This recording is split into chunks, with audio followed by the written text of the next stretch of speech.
विद्यार्थी मित्रांनो, पेपर संपले पण रिझल्टची डेट काय आहे तीच रिझल्टची डेट आता मी तुम्हाला देणार आहे। मित्रांनो, मी प्रोफेसर मंगेश खैरे तुमचं सगळ्यांचं स्वागत करतो। नक्की आपलं चॅनल सबस्क्राइब करा, कारण तुमच्या रिझल्ट रिलेटेड आणि या सेकंड सेमिस्टर रिलेटेड भरपूर सारे अपडेट्स मी आपल्या चॅनलवरती देत राहणार आहे। मित्रांनो बघा, रिझल्ट आता तुमचा कधी येतो, काय येतो, सगळ्या गोष्टी डिस्कस करूया।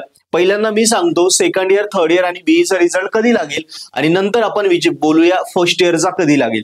मित्रांनो बघा, भरपूर सारे माझे मित्र जे प्रिन्सिपल आहेत, एचओडीज आहेत, त्यांच्याशी मी बोललो आणि मला एवढं कळालं की सेकंड इयर, थर्ड इयर आणि बीईचे पेपर चेकिंग मागच्याच वीक मध्ये संपलेले आहे आणि मार्क्स सगळे युनिव्हर्सिटीला ऑलरेडी दिलेले आहे। म्हणजे युनिव्हर्सिटी आता फक्त त्यांची सावरासावर करून रिझल्ट बनवण्याचं काम करत आहे। ओके, सो एक जनरली नियम असा आहे की पेपर संपल्यानंतर 35 ते 40 दिवसाच्या मध्ये आपला रिझल्ट लागतो। तो सेकंड इयर, थर्ड इयर बीईच्या रेग्युलर आणि बॅकलॉग दोन्ही मिळून एक्झाम साधारणतः माझ्या मते 18 डिसेंबरला संपलं होतं, तुम्हाला पण आठवत असेल। ओके, सो त्याच्यानंतर आपण 35 ते 40 दिवस काउंट केले तर जानेवारीच्या लास्ट वीक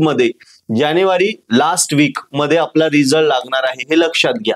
म्हणजे 25 ते 30 जानेवारी डेट पण तुम्हाला देतो, 25 ते 30 जानेवारी ह्या टेंटेटिव्ह डेट आहे।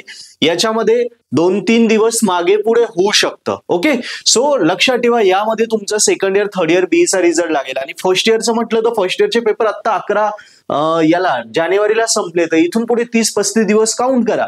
म्हणजे साधारणतः आपण धरूया की सेकंड वीक ऑफ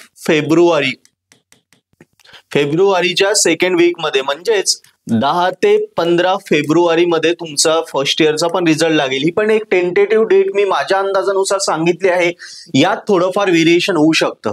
मित्रांनो, आता रिझल्ट काय लागेल तो लागू द्या, पण आत्तापासनं ज्या मागच्या सेमिस्टरमध्ये चुका झाल्या त्या आता करायच्या नाही, आत्तापासून अभ्यासाला लागा। त्यासाठी नक्की तुम्ही पर्पल हॅट ऍप्लिकेशन डाउनलोड करा, ज्यामध्ये तुमच्या सगळ्या ह्या विषयांचे, सगळ्या या सेमिस्टरच्या आणि मागच्याही सेमिस्टरमध्ये जे बॅकलॉग राहू शकतात त्या विषयांचे, सगळ्या इम्पॉर्टंट विषयांचे व्हिडिओ लेक्चर कोर्सेस अवेलेबल आहेत आणि ते मराठी हिंदीमध्ये आहेत, विथ पेपर सोल्युशन, नोट्स, सगळं काही त्याच्यात आहे।